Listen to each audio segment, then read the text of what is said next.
नमस्कार मित्रांनो, एन के गोट फार्ममध्ये सर्वांचे स्वागत. बऱ्याच मित्रांची कॉल आली की शेळीपालन सुरुवातीला कोणत्या ऋतूमध्ये केलं गेलं पाहिजे, किंवा उन्हाळ्यामध्ये केलं गेलं पाहिजे का पावसाळ्यामध्ये केलं गेलं पाहिजे का हिवाळ्यामध्ये केलं गेलं पाहिजे. तर प्रामुख्याने मित्रांनो, शेळीपालन हे तुम्ही कोणत्याही महिन्यामध्ये चालू करू शकता, त्यामध्ये काही अडचण येत नाही. पण मित्रांनो, थोडंसं वातावरणाचा पण शेळीपालनामध्ये भरपूर मित्रांनो फरक राहत असतो. कारण की पावसाळ्यामध्ये जर शेळीपालन जर तुम्ही सुरुवातीला केलं गेलं, तर पावसाळ्यामध्ये शेळीपालन केले गेल्यानंतर मित्रांनो तुम्हाला प्रमुख थोड्याशा अडचणी येऊ शकतात.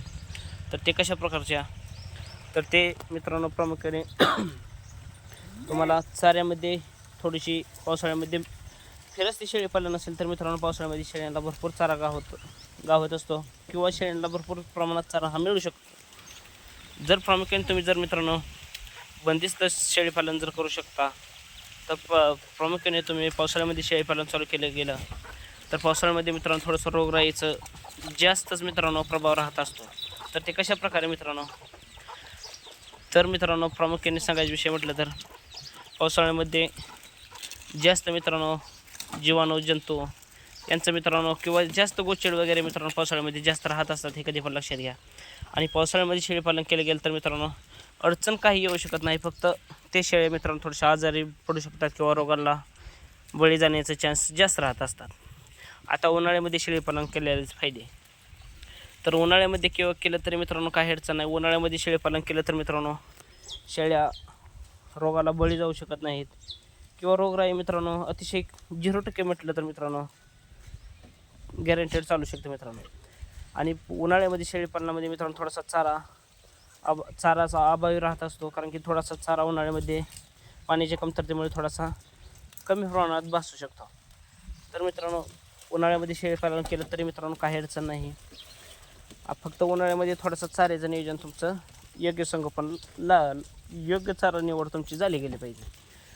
आणि पावसाळ्यामध्ये प्रामुख्याने जर मित्रांनो तुमची शेळी वेली गेली, तर शेळी वेली गेल्यानंतर मित्रांनो ती लहान पिल्लू जर तुमचं पावसाळ्यामध्ये भिजलं गेलं तर त्याला निमोनिया किंवा ताप अशा विविध रोगांना ते पिल्लू बळी जाऊ शकतं. कदाचित पिल्लू तुमचं ते मरूही शकतं जर तुमचं नियोजन नाही केलं गेलं. त्यासाठी मित्रांनो अशा प्रकारची तुम्ही जाळी केली गेली पाहिजे, हे लक्षात घ्या. आणि अशा प्रकारचे मित्रांनो प्रत्येक वेळी मी सांगत असतो, लहान पिल्लासाठी अशा स्पेशल कपा केला गेला पाहिजे. आणि पाहू शकता ही आपली तिसऱ्या वेताला खाली झालेली उस्मानाबादी शेळी, टॉप शेळी मित्रांनो 3 पिल्ले पाजून पाहू शकता कशी पॉवर आहे तिच्यावर. तर अशा प्रकारचं तुमचं नियोजन असलं गेलं पाहिजे. आणि उन्हाळ्यामध्ये शेळीपालन किंवा हिवाळ्यामध्ये केलं तरी काय अडचण नाही. हिवाळ्यामध्ये थोडंसं मित्रांनो तुम्ही लक्ष दिलं गेलं पाहिजे, कारण आता पाहू शकता मित्रांनो जास्त लो टेम्परेचर झालं गेलं आहे. आणि त्यामध्ये मित्रांनो जर पिलांची योग्य ती काळजी नाही घेतली तर मित्रांनो थोडंसं शेळीपालन थोडंसं धोक्यात जाण्याचे जास्त चान्स राहत असतात, हे लक्षात घ्या. हे पाहू शकता आपला मालवा कोटाचा ब्रीडर आहे मित्रांनो, टॉप क्वालिटी, वय 12 महिने. जर कोणाला ब्रीडिंग लाईनसाठी जर लागत असेल तर मित्रांनो मोबाईल नंबर 9834104200. आणि वेट गेन आहे मित्रांनो, वजन आहे ह्याचं मित्रांनो 60+. तर अशा प्रकारचं मित्रांनो तुमचं थोडंसं नियोजन असलं गेलं पाहिजे. आणि अशा प्रकारचं नियोजन असल्या गेल्यानंच मित्रांनो शेळीपालन सक्सेस होत असतं, किंवा शेळीपालन 100% नाही 1000% सक्सेस राहत असते, हे लक्षात घ्या.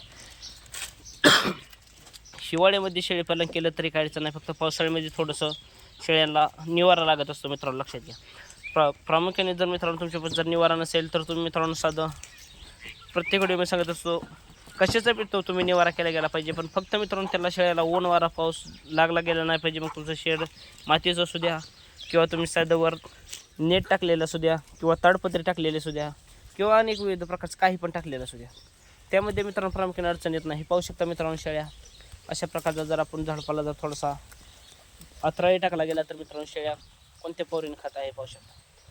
तर अशा प्रकारचं तुमचं नियोजन असलं गेलं पाहिजे. आणि मित्रांनो तुम्ही पावसाळ्यामध्ये जर शेळीपालन सुरुवात केली गेली पाहिजे तर त्याला थोडासा तुमचा अनुभव पण असला गेला पाहिजे, लक्षात घ्या. आणि जर तुम्हाला अनुभव नसेल तर पावसाळ्यामध्ये थोडंसं शेळीपालन टाळलं गेलं पाहिजे, लक्षात घ्या.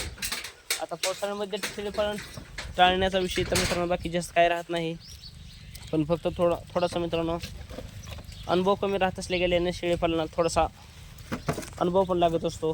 त्यासाठी पावसाळ्यामध्ये शेळीपालन करण्यापेक्षा मित्रांनो उन्हाळ्यामध्ये हिवाळ्यामध्ये किंवा पावसाळ्यात संपण्याच्या शेवटच्या महिन्यामध्ये केलं तर काय अडचण येऊ शकत नाही, लक्षात घ्या. तर अशा प्रकारचं तुमचं नियोजन असलं गेलं पाहिजे. आणि शेळीपालन हे तुम्ही मित्रांनो कोणीही करू शकता. त्यामध्ये मित्रांनो काही सुद्धा अडचण नाही, फक्त तुमचं चाऱ्याचं नियोजन किंवा योग्य शेळीची निवड असली गेली पाहिजे, लक्षात घ्या. तर मित्रांनो कसा वाटला व्हिडिओ सांगायला विसरू नका. चॅनलला लाईक करा, नवीन असेल तर सबस्क्राईब करून घ्या. अधिक माहितीसाठी मोबाईल नंबर 98 34 10 42 00. धन्यवाद.